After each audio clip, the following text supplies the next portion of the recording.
longer. When we realized that we needed this Associate Attorney General position, Pam got this person up and running in about a week. We're going to make the nomination hopefully in the next few days. We'll obviously let you guys know who that is when we do it. I've talked to Senate Majority Leader John Thune, who has promised me swift confirmation for this official, but this is the person who is going to make sure that we stop defrauding the American people. And here's one final thing I'll say about this. I've heard a lot of people say that we need a special counsel to investigate fraud in the United States of America. I actually agree, and that's what this position does. It has all the benefits, all the resources, all the authority of a special counsel, but with two crucial differences. Number one, it will be run out of the White House under the supervision of me and the President of the United States. And number two, it's actually constitutionally legitimate. As you guys may know, the special counsel statute has some major constitutional questions. When we get the bad guys, we want to make sure we get them permanently and they don't have some legal technicality they can get out of, which is why we set it up as an Associate Attorney General. I'll take some questions, but I want to make just one final observation here. When I was actually walking out here, somebody sent me a photo of a CNN headline about what happened in Minneapolis. And this is the headline. I'm just going to read it. Outrage after ICE officer kills U.S. citizen in Minneapolis. Well, that's one way to put it, and that is the way that many people in the corporate media have put this attack over the last 24 hours. And I say attack very, very intentionally, because this was an attack on federal law enforcement. This was an attack on law and order. This was an attack on the American people. The way that the media, by and large, has reported this story has been an absolute disgrace, and it puts our law enforcement officers at risk every single day. What that headline leaves out is the fact that that very ICE officer nearly had his life ended, dragged by a car 6 months ago, 33 stitches in his leg. So you think maybe he's a little bit sensitive about somebody ramming him with an automobile? What that headline leaves out is that that woman was there to interfere with a legitimate law enforcement operation in the United States of America. What that headline leaves out is that that woman is part of a broader left-wing network to attack, to dox, to assault, and to make it impossible for our ICE officers to do their job. If the media wants to tell the truth, they ought to tell the truth that a group of left-wing radicals have been working tirelessly, sometimes using domestic terror techniques to try to make it impossible for the President of the United States to do what the American people elected him to do, which is enforce our immigration laws. The President stands with ICE. I stand with ICE. We stand with all of our law enforcement officers.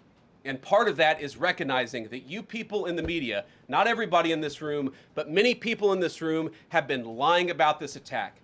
She was trying to ram this guy with her car.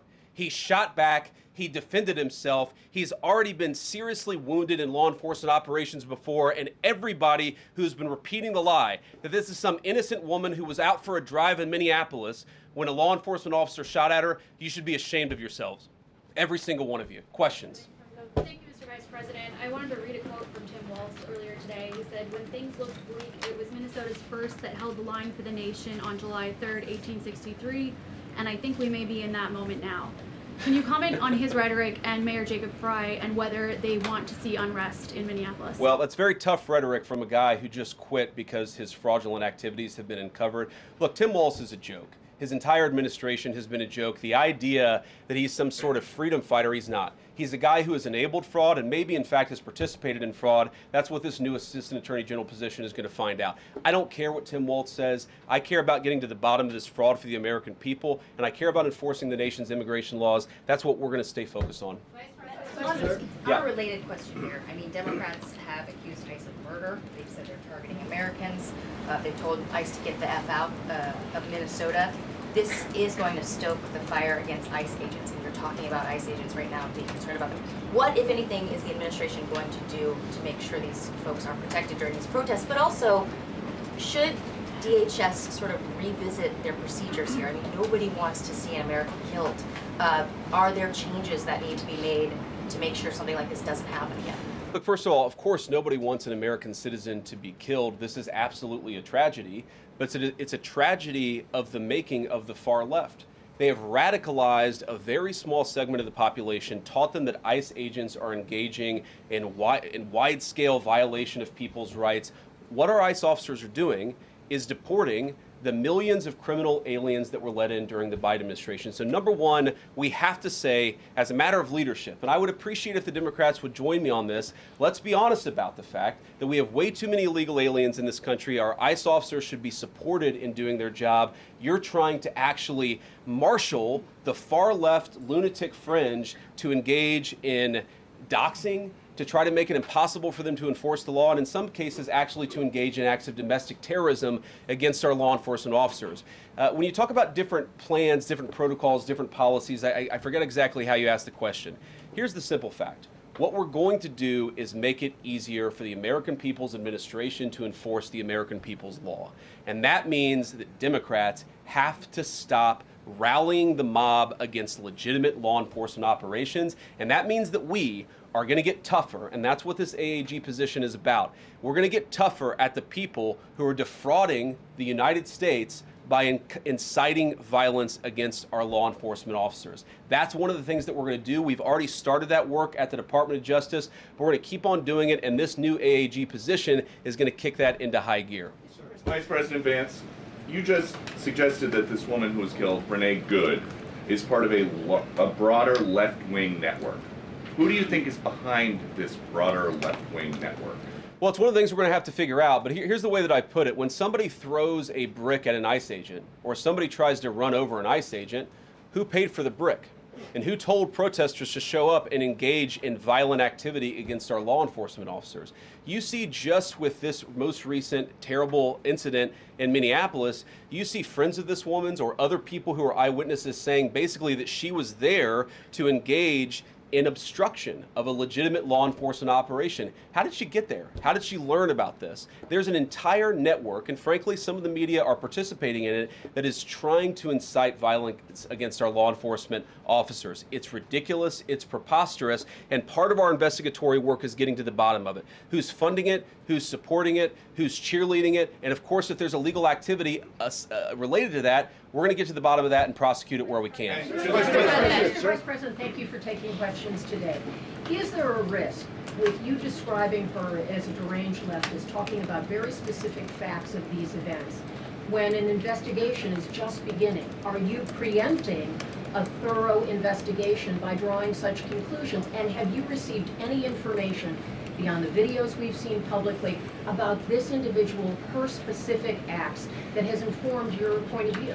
Well, first of all, the Department of Justice is going to investigate this. The Department of Homeland Security is already investigating this. But the simple fact is, what you see is what you get in this case. You have a woman who was trying to obstruct a legitimate law enforcement operation. Nobody debates that. You have a woman who aimed her car at a law enforcement officer and pressed on the accelerator. Nobody debates that. I can believe that her death is a tragedy, while also recognizing that it's a tragedy of her own making and a tragedy of the far left, who has marshaled an entire movement, a lunatic fringe, against our law enforcement officers. I think what is clearly happening here, and it's going to keep on happening unless the Democrats wake up and say, you know what, you don't have to agree with our immigration policies. You don't have to agree with what the president or the vice president believe about immigration enforcement, but why don't you take this to the ballot box? Why don't you vote? Why don't you organize? Instead, what some of them are doing is encouraging people to get violent with our law enforcement officials. It's disgraceful, and it's got to stop. Just to follow up on that question, and again, thank you for taking questions, Mr. Vice President. There's clearly a lot of emotion in Minnesota, across the country, over this incident. You're calling Renee Good a deranged leftist. There's been heated rhetoric that we've also heard from officials. What responsibility do you and the president have to diffuse some of the tension that we are seeing play out in Minnesota, bring down the temperature as this investigation is unfolding? What we have a responsibility to do is to protect the people who are enforcing the law and protect the country writ large. Whether you're Democrat or Republican, you deserve to have the people's laws enforced in the United States of America. Now, again, I'm not happy that this woman lost her life. I'm not happy that this woman was there at a protest violating the law by interfering with a law enforcement action. I think that we can all recognize that the best way to turn down the temperature is to tell people to take their concerns about immigration policy to the ballot box. Stop assaulting and stop inciting violence against our law enforcement officers. That's the best way to take down the temperature. And we're not going to give in to terrorism on this. And that's exactly what's happening. people trying to antagonize, to commit acts of violence. They throw bricks at them, sometimes they shoot at them, sometimes they dox them, sometimes they go to their place of residence and harass their families. This is classic terrorism, and we cannot say that when a far left fringe is inciting violence against our brave law enforcement officials, that we're no longer going to enforce the law. That's rewarding the very people who are engaged in this garbage. The actual reward that they just got is a new assistant attorney general who is going to prosecute and investigate this stuff even more aggressively than before. Yeah. Thanks for taking my question. So the head of Minnesota's investigations agency says that the U.S. Attorney's Office has essentially cut off the state investigations agency's access to the investigation. What is the precedent for that, and why shouldn't the Minnesota officials on the ground have access and evidence to work on this investigation? First of all, I wish the state officials in Minnesota would investigate why you have so many people who are using their vehicles and other means to actually interfere with a legitimate law enforcement operation. The precedent here is very simple. You have a federal law enforcement official engaging in federal law enforcement action. That's a federal issue. That guy is protected by absolute immunity. He was doing his job. The idea that Tim Walz and a bunch of radicals in Minneapolis are going to go after and make this guy's life miserable because he was doing the job that he was asked to do is preposterous. The unprecedented thing is the idea that a local official can actually prosecute a federal official with absolute immunity. I've never seen anything like that. It would get tossed out by a judge. So what I'd like Minnesota to focus on is the real issue, that they're encouraging people. Minneapolis officials are encouraging people to commit violence against ICE officials. It's ridiculous. It's got to stop. Go ahead. Mr. President, thank you. You said earlier that there's a left-wing network to attack, to dox, to assault, and make it impossible for ICE officers to do their job. You told my colleague just now that there's an investigation going on into that network. Yep. So if everything that you say is true, how does being part of that network justify being shot? Well, being part of the network doesn't justify being shot, but ramming an ICE officer with your car, that's what justifies being shot. It's not a good thing, by the way, but when you force somebody to engage in self-defense, it's almost a preposterous question. I'm not saying that funding some of this stuff justifies capital punishment. Nobody would suggest that.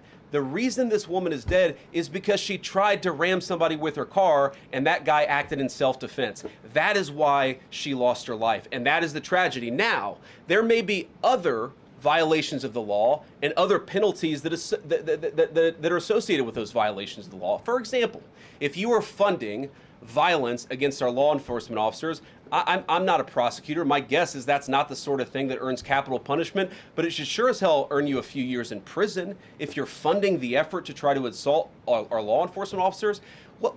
I'm sorry, guys, what's going on here? You guys are meant to report the truth. How have you let yourself become agents of propaganda of a radical fringe that's making it harder for us to enforce our laws? You just asked me a question that presumed that the reason why this woman died is because she was engaged in legitimate protest. She tried to run somebody over with her car, and the guy defended himself when that happened. Next question. The investigation is still ongoing. I said next question. Mr. Vice President, I mean, you presumably watched the video yourself. There's not the slightest doubt in your mind, having viewed it, that the victim, you still believe that she deliberately tried to ram him despite seeing this video? Look, I don't know what is in a person's heart or in a person's head, and obviously we're not going to get the chance to ask this woman what was going on. What I am certain of is that she violated the law. What I'm certain of is that that officer had every reason to think that he was under very serious threat for injury or in fact, his life. What I'm certain of is that she accelerated in a way where she ran into the guy. I don't know what was in her heart and what was in her head, but I know that she violated the law, and I know that officer was acting in self-defense. It raises an interesting point, though. Look, if people want to say that we should have a legitimate debate about, what was she really doing, right? Was she panicking when she drove into this officer, or was she actually trying to ram him? That's a reasonable conversation. What's not reasonable is for so many of you to plaster all over the media that this was an innocent woman and that the ICE agent committed murder, which is what many of you have said explicitly and some of you have said implicitly. That's what I have an objection to. The idea that this was not justified is absurd, and I think everybody knows it in their heart. Yeah. Mr. Vice President, in the green jacket. Taking down the temperature, it seems like political violence is ratcheting up and riots could be around the corner. What steps does the administration have planned to try to unite America? Average people on both political sides are so tired of fighting with each other, and I think all the journalists in this room could agree with me that we don't want to be part of the problem. Do you have any words to unite America? You know, I know you don't want to be a part of the problem, and I think that's true of a lot of you. I'm not sure it's true for everybody, because the reporting over this has been one of the biggest scandals I've ever seen in media. I've never seen a case so misrepresented and misreported when you have a guy who was defending himself and is now being treated as some sort of federal assassin by so many of the people in this room. First of all, let me say about crime. You mentioned violence. One of the things we're proudest about is that you saw violent crime over the last year drop by 20%. Why is that drop by 20%? Is it because we're attacking our law enforcement officers, or is it because we in the administration are empowering our law enforcement officers to enforce the law? I think that's one of the ways you take down the temperature, is you make people feel more secure and safe in their person and property. That's why we care so much about protecting our law enforcement, because it accrues to the benefit of the entire national community. I think that we can absolutely talk about the ways in which, you know, we can lower the temperature by discussing differences in a reasonable and rational way. Again, I'm happy to talk with any congressional Democrat or any of you about our immigration policy, about why I think it's necessary, about why I think it's in the best interest of the country, about why the President of the United States was elected to actually enforce the border for the first time in at least 4 years. So here's the problem. That's not the debate so many people are having. They are actively covering for people who are committing acts of violence against federal law enforcement. It is preposterous. The way to take down the temperature is to stop it. Have your debates about policy. Attack me. Attack the President of the United States. Don't attack our law enforcement officers. They are trying to do the job the American people demanded that they do. They are not policy actors. They are enforcing the law. They should be treated with a modicum of dignity and respect. And the fact that they're not is why incidents like yesterday happened. The one final point I'll make about this is, look, there's a part of me that feels very, very sad for this woman, not just because she lost her life, but because I think she is a victim of left-wing ideology. What young mother shows up and decides they're going to throw their car in front of ICE officers who are enforcing legitimate law? You've got to be a little brainwashed to get to that point to where you're willing, not just to protest, that's fine, not peacefully protest, but throw your vehicle in front of legitimate law enforcement officers and drive your car into them. To get to that point, you have to be, I think, radicalized in a very, very sad way. I certainly wish that she hadn't got there. I know there's an ICE officer right now who very much wishes he was not put in the position where he had to fire a gun to defend his own life. Yeah. Thank you, Mr. Vice President. What's your message, following up on that, what's your message to the leaders in Minnesota, the governor of Minnesota, the mayor of Minneapolis, to calm down the situation on the ground, on the streets? What's your message also to those protesters who saw that video in a completely different way than you saw that video? Well, first of all, I think if you watch every angle of that video, there is one angle where if you squint, you can maybe tell yourself that it's not clear what happened. But when you look at all angles of that video, it is very clear that her vehicle went right for the guy. She actually collided with him. And then that's, of course, when he fired his shots. That's obvious, okay? So what I'd say to the protesters is, by all means, protest peacefully, but make this about ideas. Make this about disagreement with our policy. Don't use your protest as a justification or an encouragement for people to go and incite violence and participate in violence against our law enforcement officials. To the people on the ground in Minneapolis, meaning the local officials in Minneapolis from Tim Walz on down, I'd say, look, why can't you just disagree with a given piece of immigration policy without turning law enforcement into the enemy? And think about, for example, a criminal law, where a police officer goes and arrests somebody because they violated a criminal law. If you're mad about that, go and protest the politician who passed that law. Don't attack the police officer who's just doing their job. We had a wide open border under Joe Biden. I happen to think it's a good thing the President of the United States has closed it down. If you think that's a bad idea, criticize this administration for a policy decision. Don't attack our people for enforcing the law, because I guarantee you go to ICE, there are black people and white people, there are Democrats and Republicans, they are patriotic Americans who are trying to enforce the law. Attack me, lay off of our ICE agents. Yeah, in the blue, all the way, yeah. Yeah, thank you, Mr. Vice President. You called on Tim Walz to resign. Can you lay out the case as to why he should step down? Well, look, I think Tim Walz should resign because it's very clear either that he knew about the fraud in Minneapolis, he knew about the welfare fraud, or at the very least he looked the other way.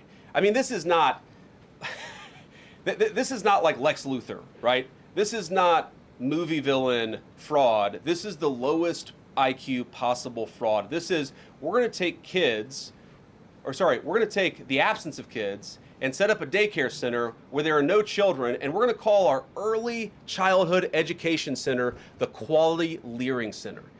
By the way, if you can't spell learning, maybe you shouldn't be in early childhood education. But people got rich off of this. We know that there were schools who either had no enrollment or at least they overstated their enrollment. Tim Walz, either it was unbelievable incompetence or he was in on the fraud. That's one of the things we're going to get to the bottom of.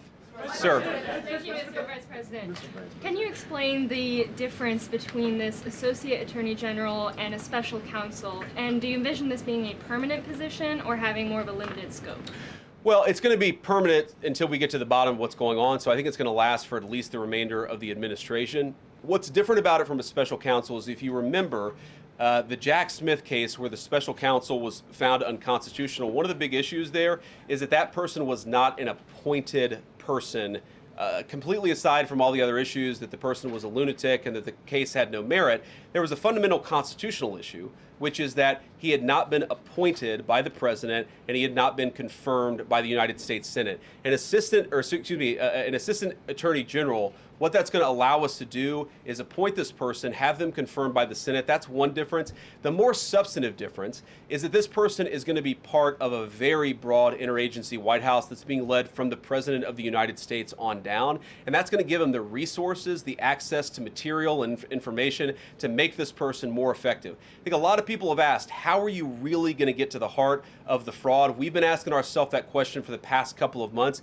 and we think this is the critical piece at the Department of Justice to really ramp this fraud investigation into high gear. In the red tie, yeah. Vice President Vance, I wanted to ask, what's your message to far leftist agitators who feel emboldened to obstruct ICE activity in Minnesota and around the country? Well, I think they shouldn't feel emboldened because now they have an assistant attorney general who is going to prosecute and investigate their fraud and their violence more aggressively than it has ever been investigated in the United States of America. We are doing so much to try to find the financing networks and the domestic terrorism networks that legitimate this violence, that fund this violence, and that, of course, engage in the violence. These people should not feel emboldened because they have, for the first time, maybe in American history, an administration that is not going to tolerate political violence of any kind from anywhere. Yeah. We made clear today that the entire weight of the federal government is behind these ICE agents and this ICE agent in particular.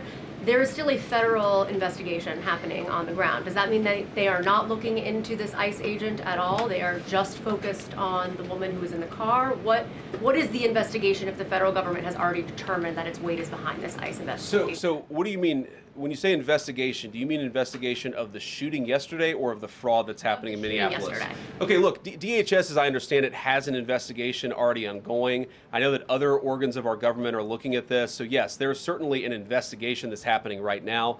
But as part of the broader fraud investigation, a lot of what we're doing with the Department of Justice has already started. We've got over 1,500 subpoenas. We've got people this morning, actually. We're going door to door to actually knock on some of these fraudulent care centers, these fraudulent social services organizations to get to the bottom of what's going on there. So the investigation in some ways has already been ramping up into the anti-fraud element for at least a few weeks. What we're trying to do is supercharge it and make sure there's a designated person within the Department of Justice who completely controls that particular focus. Yeah. Just to follow up on that, Mr. Vice President, on the agent, is he still on duty or has he been placed on leave, on administrative leave? And what really was the target of the operation on Wednesday?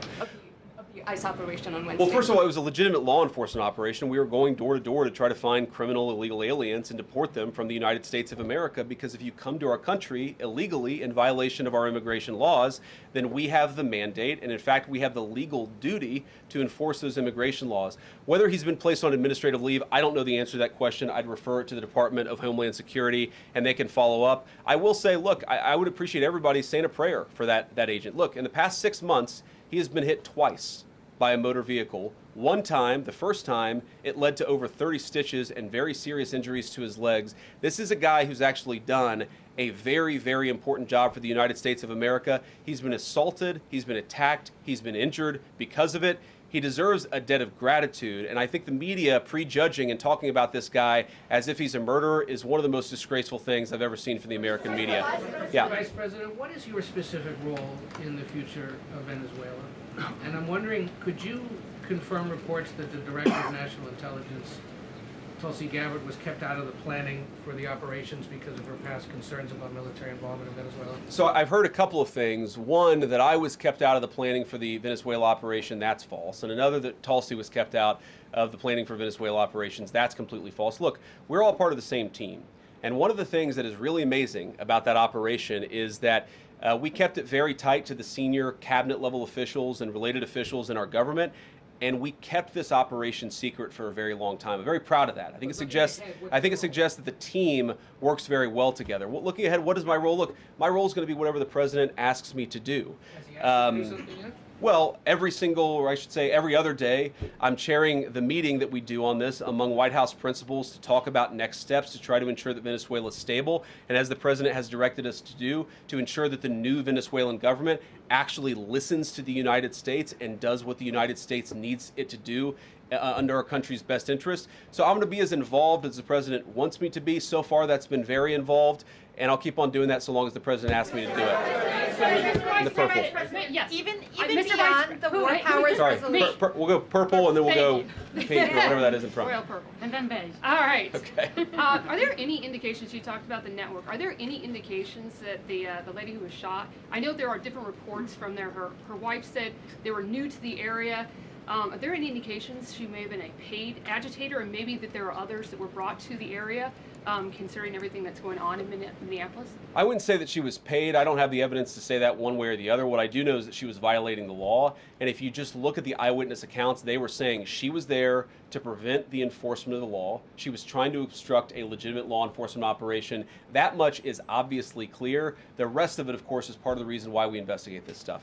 Yeah. Mr. Vice President, even beyond the War Powers resolution today, Congress has bucked President Trump on issues like tariffs. Are you concerned that President Trump is losing his grip on Republicans in the Congress, and what are you going to do about it? No, I'm not concerned at all. First of all, we talked to some of the senators who were going to vote the wrong way, in my view, on this resolution today. Much of their argument was based more on a legal technicality than any disagreement in policy. If you look at the people who actually voted, every single one of them have supported the administration's plan. Second of all, as the president, I believe himself, has already said, every president, Democrat or Republican, believes the War Powers Act is fundamentally a fake and unconstitutional law. It's not going to change anything about how we conduct foreign policy over the next couple of weeks, the next couple of months, and that'll continue to be how we approach things. Go ahead.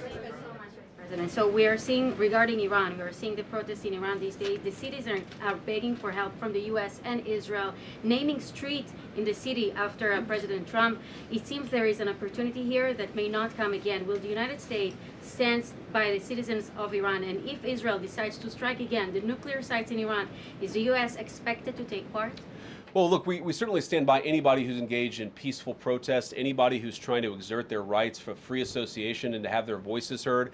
Obviously, the Iranian regime has a lot of problems, and as the President of the United States has said, the smartest thing for them to have done, it was true 2 months ago, it's true today, is for them to actually have a real negotiation with the United States about what we need to see when it comes to their nuclear program. I'll let the President speak to what we're going to do in the future, but we certainly stand with anybody across the world, including the Iranian people who are advocating for their rights. I'll take just a couple more questions. Yeah, go ahead. Thank you very much, Mr. Vice President.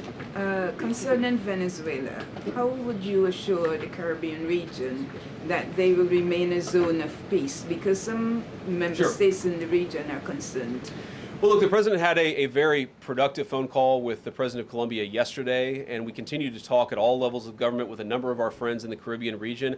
I actually think this is really good for peace in the Caribbean, because when you take away a major source of illegal cartel revenue, which is the cocaine trade, the fentanyl trade, other sources of illicit revenue, you actually remove the power of one of the main destabilizing forces in Latin America and in the Caribbean. I really do think, look, we say it all the time, this is the president of peace. One of the ways that you establish peace in your own hemisphere is to make it clear that the United States is going to be respected, that the United States is willing to take power away from criminal cartel organizations and give it to legitimate governments. That's how we see the future of the Western Hemisphere, and we think it's going to be much more peaceful than it was certainly under Joe Biden. I'll take one more question. Go ahead. Mr. Vice President, thank you. On Greenland, do you have a message for European leaders? Many in Europe reject the idea that the island could be for sale. Well, first of all, Secretary Rubio, I believe, is meeting with the leaders of Denmark and Greenland next week, I want to say it is, but maybe it's the week after that. We'll continue to deliver some of these messages in private, some of them in public, but I guess my advice to European leaders and anybody else would be to take the President of the United States seriously. What has he said about Greenland? Set to the side the crazy overreactions that I've seen from the press and from certain people in Europe. What has the President said? Number one, Greenland is really important, not just to America's missile defense, but to the world's missile defense. Number two, we know that there are hostile adversaries that have shown a lot of interest in that particular territory, that particular slice of the world. So what we're asking our European friends to do is to take the security of that landmass more seriously, because if they're not, the United States is going to have to do something about it. What that is, I'll leave that to the President as we continue to engage in diplomacy with our European friends and everybody on this particular topic. And again, thank you all for listening. Thanks for taking questions. And I just ask you, look, this is politics, and often Republicans and get in arguments with the press about things, and I understand that. I think it's really irresponsible for you guys to go out there and imply or tell the American people that a guy who defended himself from being rammed by an automobile is guilty of murder. Be a little bit more careful. We're going to talk about toning down the temperature, which I know the President wants to do, and I certainly want to do. One of the ways we tone down the temperature is to have a media that tells the truth. I encourage you all to do that. God bless you. Happy New Year, guys.